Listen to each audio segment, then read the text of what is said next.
Now, let's take some historical examples. And I have to confess, what I'm going to say is somewhat controversial. The problem with the truth is, it's liable to be controversial. I have certainly no desire to offend anybody. And I have no particular desire to attack other religions. What I want to do is present the truth. But the first and most persistent and long-standing manifestation of the Spirit of Antichrist is in Judaism. We always used to think that Christianity kind of branched off from Judaism. And that's what the Jewish people basically will tell you. Let me say I'm not Jewish, although my wife is, and we are very, very close to the Jewish people. I've come to see that that isn't true. What has happened is Christianity, that's the teaching of Jesus and his disciples, not a whole lot of churchianity that's followed ever since. But the teaching of Jesus and his disciples is the true continuation of the religion of the Old Testament. And Judaism has branched off from it, you see. That's a very important thing to see, especially if you're dealing with Jewish people, as we often are. So that's the first mark. It started in association with the people of God.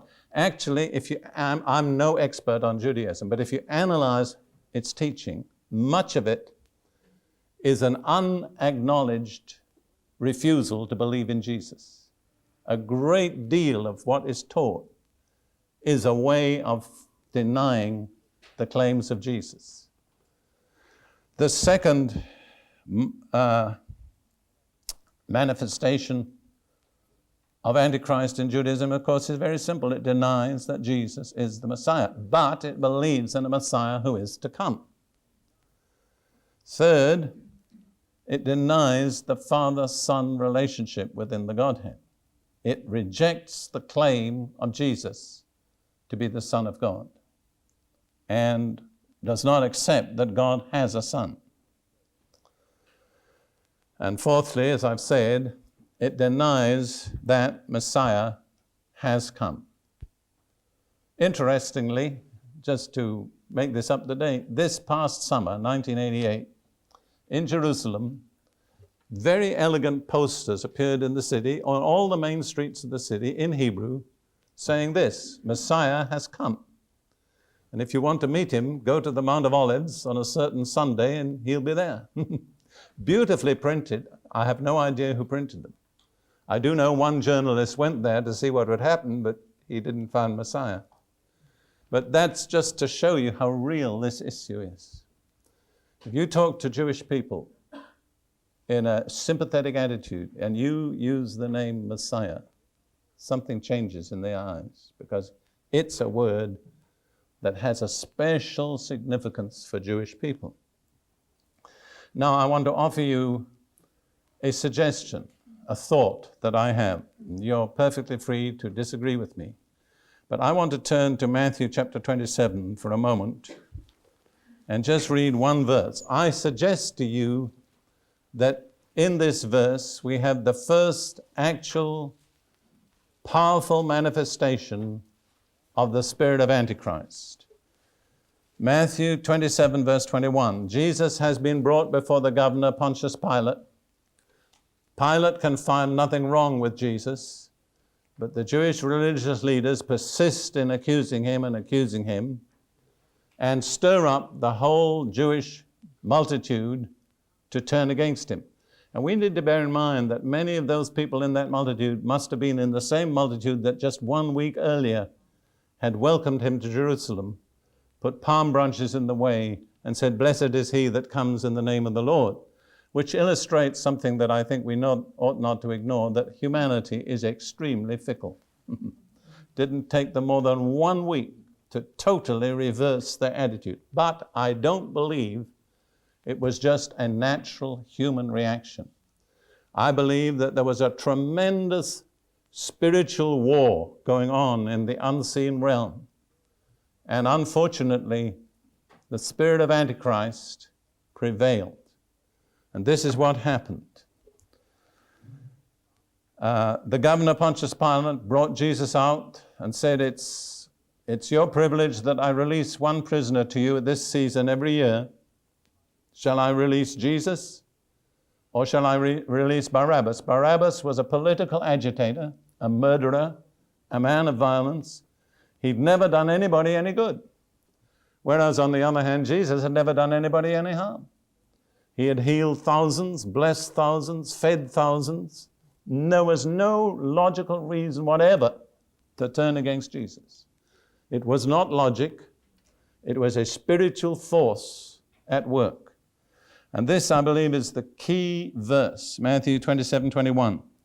The governor, that's Pilate, answered and said to them, the Jewish crowd, which of the two do you want me to release to you?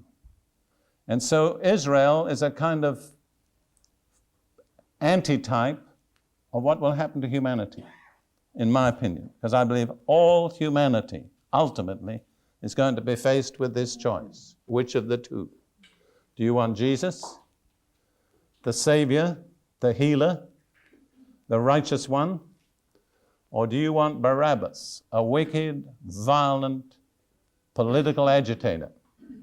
In a certain sense, Barabbas is a type of the Antichrist. And they chose, whom did they choose? Barabbas. Listen, let's not point a finger at them.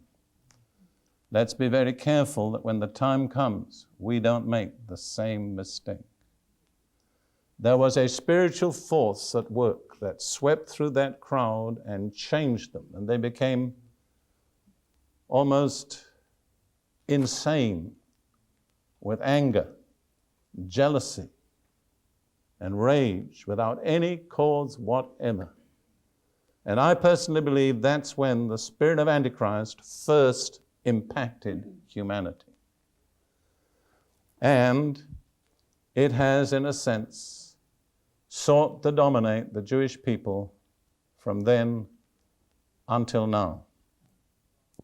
Now, Jesus warned them. If you turn to John chapter 5, John 5 and verse 43.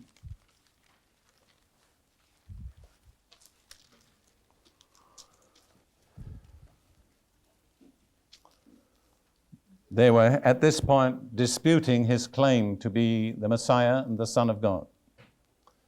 And Jesus said, I have come in my Father's name, and you do not receive me. If another comes in his own name, him you will receive. Now that has been proved abundantly true. In other words, I am the true Messiah, but you won't receive me. If a false Messiah will come in his name, you will receive him. And the Jewish Encyclopedia records approximately 40 false messiahs who have come since then and been received by Jewish people. To name just one or two or three of them, the most famous probably is Bar Kokhba, who led a revolt against Rome in the year 138 AD, I believe. Then there was Moses of Crete, I think about the 5th century, who persuaded people that they should wade out into the sea from Crete and they'd meet the Messiah, and thousands of them waded out into the sea and were drowned. And then in the year 1666, which was supposed to be the miraculous year, Sabbatai Tzvi claimed to be the Messiah and was enthusiastically received by multitudes. One of the false teachings of Judaism, it's not taught by all of Judaism, but it is a teaching in Judaism, is that the one who gives us back our temple is the Messiah. You know, I'm sure, that the temple area, the sacred site of all Jewish people, is still occupied by a Muslim mosque. And the Jews are not even permitted to go there, although they actually control politically the whole area. And I personally believe that if a political personality would arise that could somehow intervene in the Middle East and obtain for the Jewish people the right to build their temple there, they would enthusiastically hail him as Messiah. And he would appeal to the whole community of Jewish people worldwide. And I would suggests that that might not be very far away.